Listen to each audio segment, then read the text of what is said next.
cannot help but feel utterly disappointed with the recent joint Arab-Islamic Extraordinary Summit, which failed to propose any concrete or strategic measures to pressure Israel and its Western allies to stop the massacre of Palestinian civilians.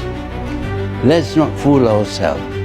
All the strongly worded communique, statements, demands, and condemnations directed towards Israel and its Western allies, in particular the United States, will fall on deaf ears.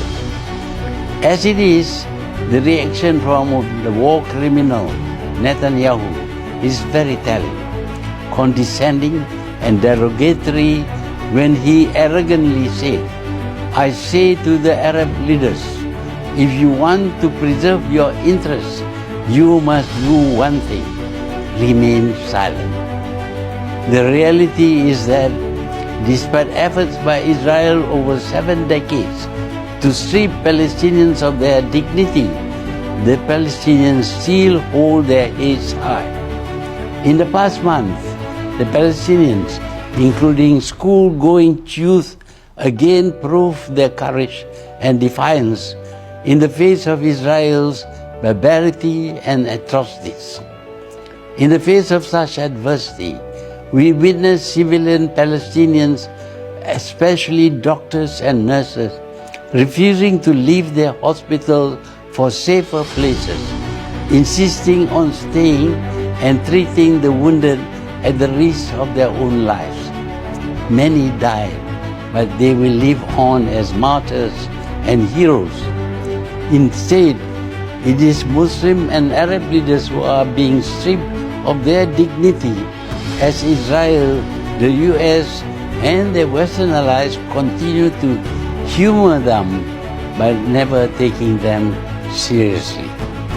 Despite sitting on areas of abundant wealth that could be used as leverage to demand Western nations apply sanctions against Israel for its atrocities on the Palestinians, Arab and Muslim leaders merely appeal for Israel to stop the genocide. They don't even demand that the UN send peacekeepers. I am aware that some of these leaders are nauseated and want the Arab and Islamic Summit to take more drastic and concrete measures against Israel. However, the others preferred to play it safe so that consensus could not be reached, other than the meaningless diplomatic appeal.